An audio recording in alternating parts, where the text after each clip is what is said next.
नमस्कार, खास खबर देख रहे हैं आप। खबरों का रुख करेंगे। खबर श्योपुर से है, जहां सीप नदी में हादसा हो गया। फनसी नदी में 3 लड़कियां बह गई हैं। एक लड़की को मौजूद लोगों ने सकुशल बाहर निकाल लिया, लेकिन दो लड़कियों का अब तक कोई सुराग नहीं लग सका है। देहात थाना इलाके के मायापुर गांव की ये घटना बताई जा रही है। नदी में नहाने के दौरान ये हादसा पेश आया है। बालिकाओं की तलाश में गोताखोर अभी भी जुटे हुए हैं। देहात थाना पुलिस भी मौके पर मौजूद है। तो ये बड़ी खबर है श्योपुर से, जहां पर 3 लड़कियां हादसे का शिकार हो गई हैं। उफनती नदी में तीनों लड़कियां बह गईं। हालांकि गनीमत यह रही कि एक लड़की को जरूर स्थानीय जो लोग मौजूद थे वहां पर उन्होंने सकुशल उसे सुरक्षित बाहर निकाल लिया, जबकि 2 बालिकाओं की अब तक कोई जानकारी नहीं लग पाई है, कोई सुराग उनका नहीं लग पाया है। तो ये बड़ा हादसा पेश आया है श्योपुर में।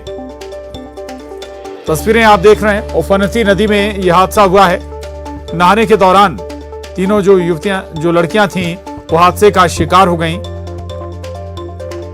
हालांकि एक लड़की को जरूर वहां मौजूद लोगों ने सकुशल बाहर निकाल लिया, लेकिन 2 लड़कियों की कोई जानकारी अभी तक नहीं लग पाई, कोई सुराग उनका नहीं लग पाया है।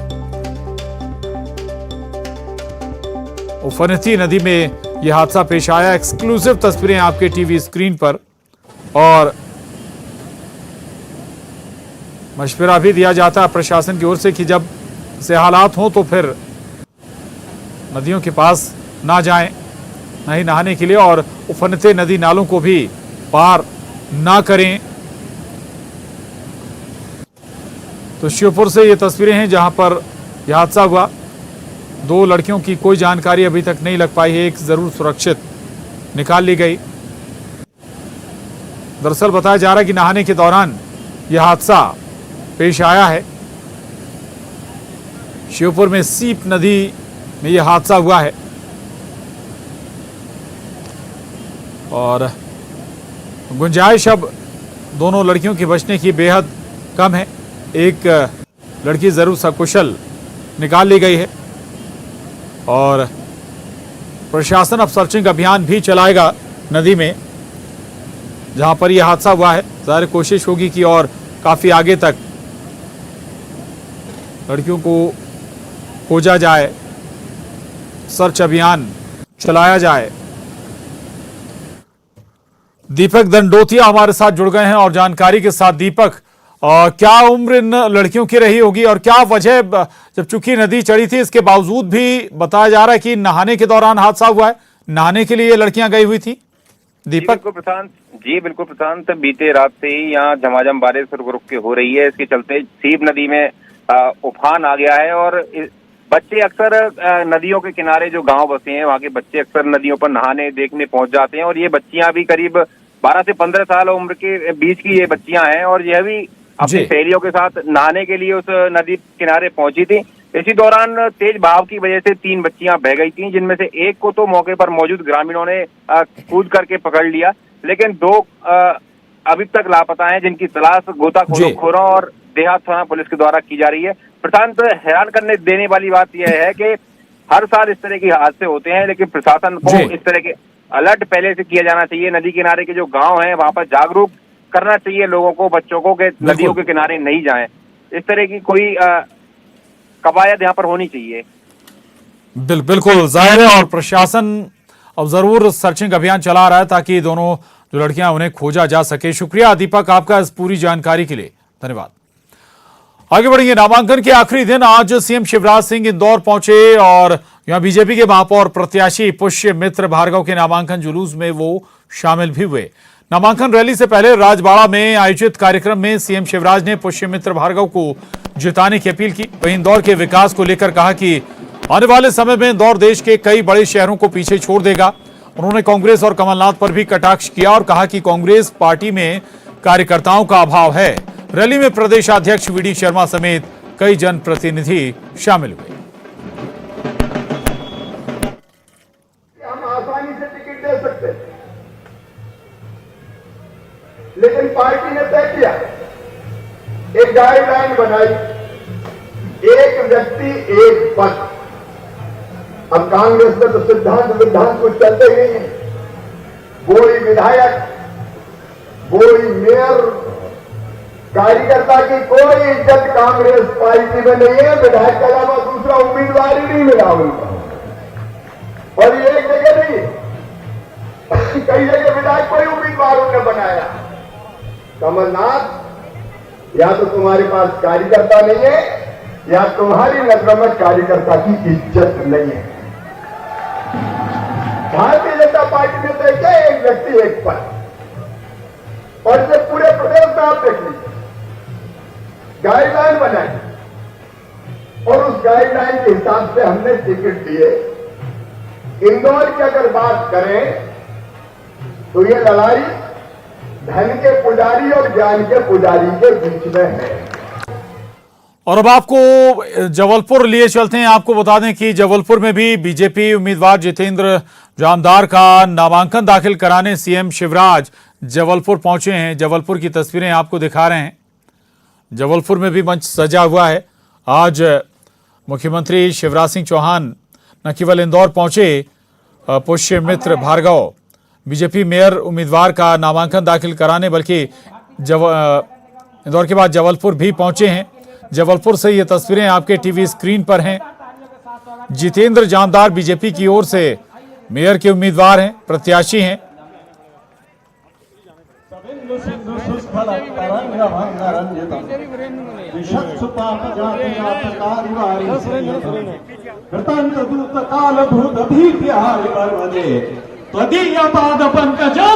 तो जबलपुर पहुंचे हैं सीएम शिवराज, मंच पर मौजूद हैं।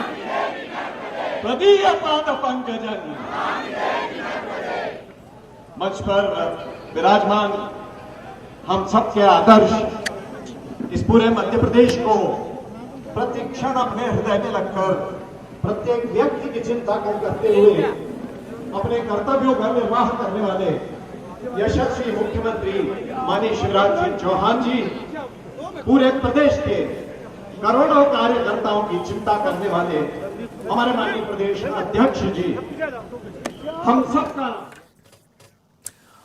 आगे बढ़ेंगे खबर जबलपुर से। जबलपुर से कांग्रेस के मेयर प्रत्याशी जगत बहादुर सिंह अन्नू ने भी नामांकन पत्र दाखिल किया। इस दौरान भी कांग्रेस का शक्ति प्रदर्शन देखने को मिला। के साथ तमाम बड़े कांग्रेस के दिग्गज मौजूद रहे।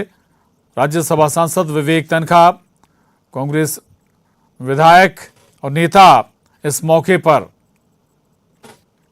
नामांकन दाखिल करने पहुंचे, साथ में रहे जब कांग्रेस के मेयर प्रत्याशी जगत बहादुर सिंह अन्नू। तो जबलपुर से कांग्रेस के मेयर प्रत्याशी जगत बहादुर सिंह अन्नू आज नामांकन से पहले अपने समर्थकों के साथ जुलूस के साथ निकले और शक्ति प्रदर्शन किया। इस दौरान राज्यसभा सांसद विवेक तनखा और पूर्व मंत्री तरुण भनोट, लखन घनघोरिया भी नामांकन जुलूस में शामिल हुए।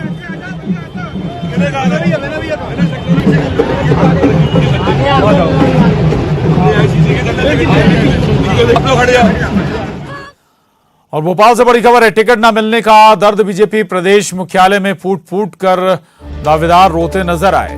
टिकट न मिलने से नाराज दावेदार बीजेपी प्रदेश मुख्यालय जा पहुंचा और टिकट न मिलने से जमकर फूट फूट कर भी वो रोया। प्रदेश मुख्यालय में खड़े होकर अपना बायोडेटा भी फाड़ दिया। वार्ड 15 से टिकट की दावेदारी कर रहा था ये पार्टी कार्यकर्ता। ये तस्वीरें देख रहे हैं आप। ये तस्वीरें बीजेपी प्रदेश मुख्यालय की हैं, भोपाल स्थित बीजेपी दफ्तर की हैं, जहां पर एक पार्षद के लिए दावेदारी कर रहा बीजेपी कार्यकर्ता फूट फूट कर रोया।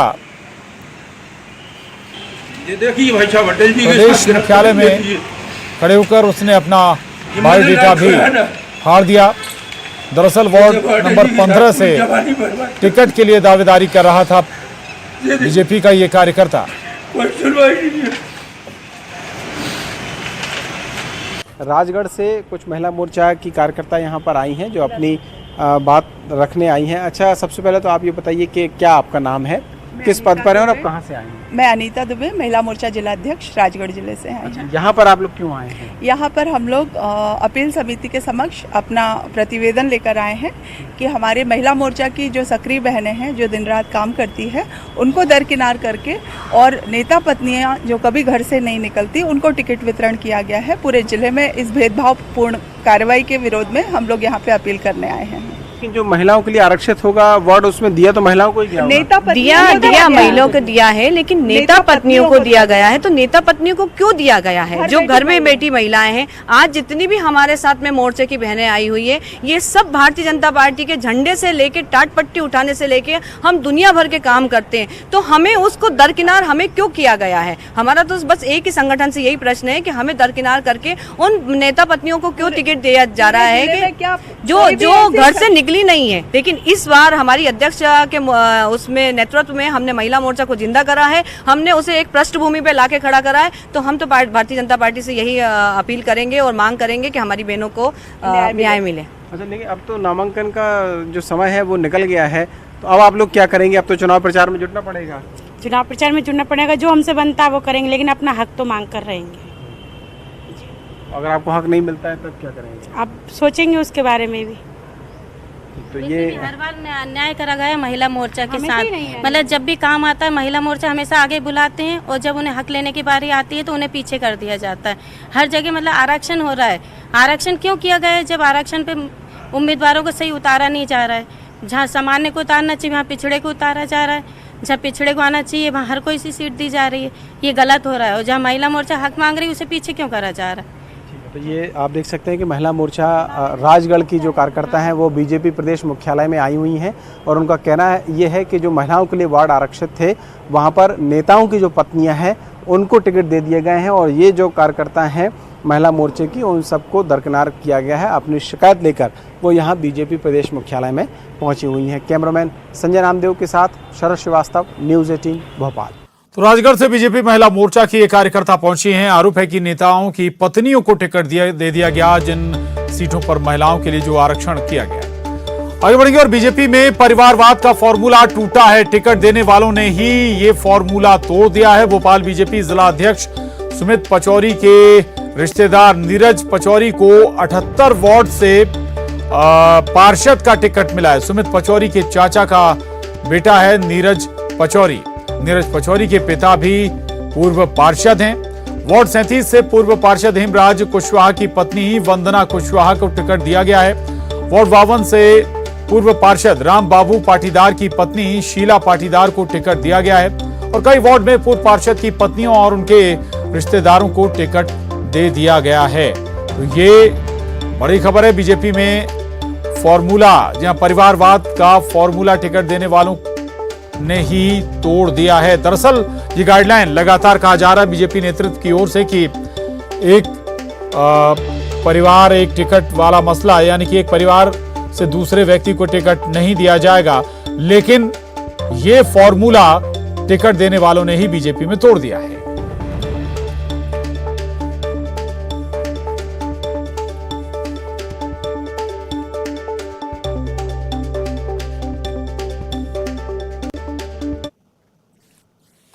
और खबर भोपाल से, टिकट वितरण से नाराज पिछड़ा वर्ग प्रकोष्ठ के पूर्व जिला मंत्री और पूर्व मंडल मंत्री राकेश यादव ने पार्टी को इस्तीफा दे दिया है। बता दें कि वार्ड क्रमांक 3 से भारतीय जनता पार्टी से वो टिकट मांग रहे थे, लेकिन टिकट न मिलने से नाराज होकर उन्होंने इस्तीफा दे दिया है। वहीं अब वार्ड क्रमांक 3 से निर्दलीय उम्मीदवार के रूप में चुनाव लड़ेंगे राकेश यादव। बता दें कि बीजेपी ने पिछली बार के पार्षदों के टिकट काटे हैं। 85 में से महज कुछ लोगों को ही पूर्व पार्षद को फिर से मौका मिला है। इस बार नए चेहरे पर बीजेपी ने दांव खेला है।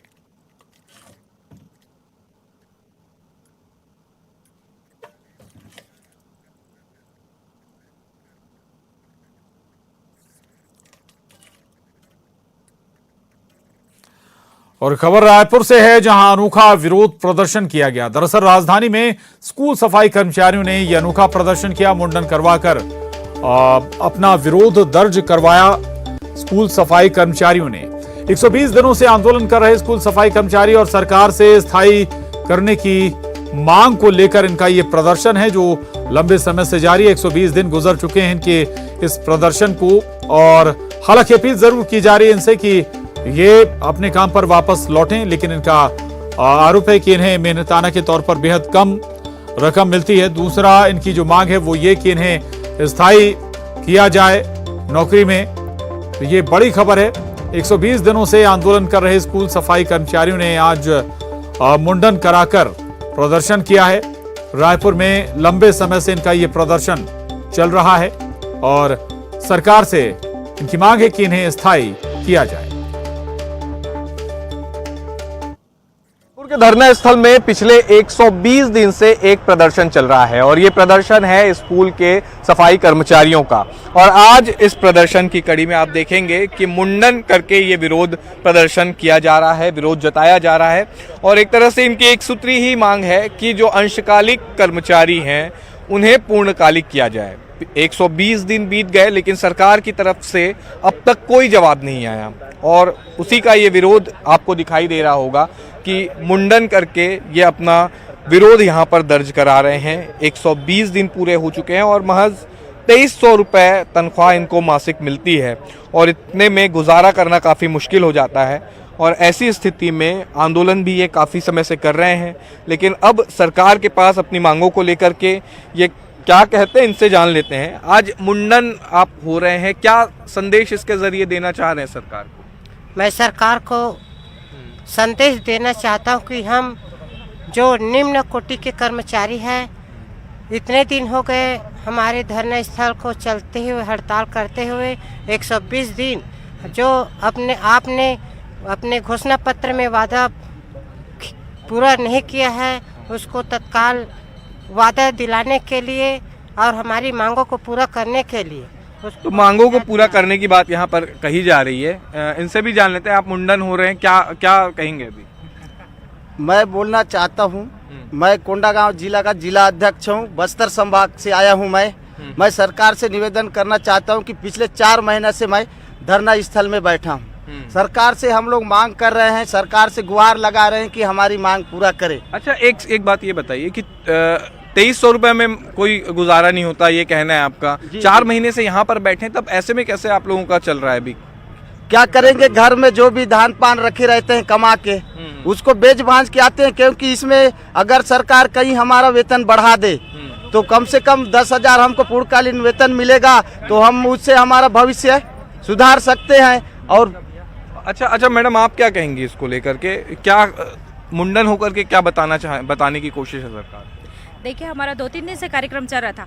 अगर सरकार जीवित है तो हमारी बातों को तत्काल में संज्ञान में ले, अगर वो नहीं है यही तो बतौर है। अगर प्रजा दुखी में है तो उसको ध्यान देना चाहिए, क्योंकि आज हम छत्तीसगढ़ में बैठे हैं। जब वो विदेश की भ्रमण कर सकता है तो हम तो उनसे 5 किलोमीटर दूरी में बैठे हैं, तो हमारे पास आने के लिए उसके पास इतना वक्त नहीं है। ऐसी नेता और ऐसी राजनीति पे हम लोग तो यही सोचते हैं ऐसे ना हो, वही ठीक है। इसलिए ये मुंडन कार्यक्रम किया जा रहा है, क्योंकि उसके रहने और नहीं रहने से कोई फर्क नहीं पड़ता। तो ये एक तरह से आक्रोश है सफाई कर्मचारियों का और पिछले 120 दिनों से ये आक्रोश दिखाई दे रहा है। हालांकि सरकार ने अब तक कोई फैसला नहीं लिया कि इनके आंदोलन को लेकर के आने वाले समय में क्या होगा। कमेटी बनाने की बात ज़रूर कही गई, लेकिन अब तक कोई ठोस फैसला नहीं लिया गया है और इनका भी ये कहना है कि जब तक सरकार कोई ठोस फैसला नहीं लेती है तब तक ये आंदोलन जारी रहेगा। कैमरा पर्सन रोहित श्रीवास्तव के साथ देवव्रत भगत, न्यूज़ 18 रायपुर। और एक और अग्निपथ योजना को लेकर देश में कई स्थानों पर हिंसक घटनाएं हो रही हैं, तो वहीं दूसरी ओर हरदा के युवाओं ने मोदी सरकार की अग्निपथ योजना की सराहना की है। युवाओं ने योजना को वोट के अधिकार के साथ रोजगार का अधिकार देने वाला बताया है। कई जगहों पर हो रही हिंसा को गलत बताते हुए युवाओं ने कहा कि जो लोग देश के लिए कुछ करना चाहते हैं उनके लिए ये एक मौका है।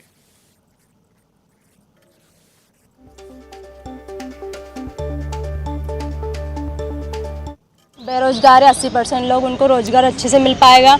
और जो देशभक्ति जो जिनके भावना है बहुत करने के, आगे उनको भी आगे मौका मिल पाता है कि देशभक्ति के लिए कुछ कर पाए वो।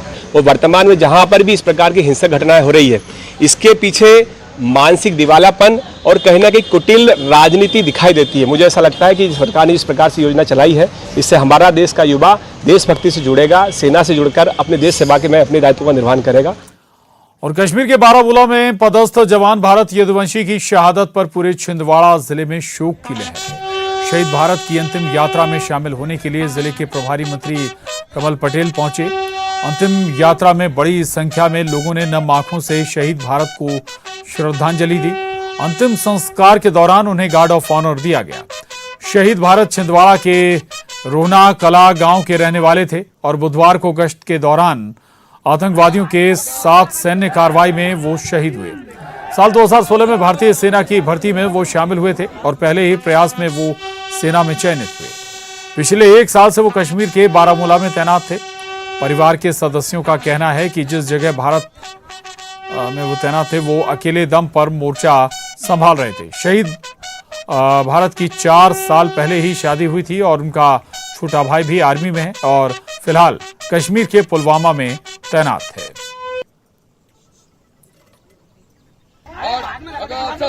और इसके साथ ही इस बुलेटिन में बस इतना ही। खबरों के लिए आप बने रहिए न्यूज़ 18 मध्य प्रदेश छत्तीसगढ़ के साथ।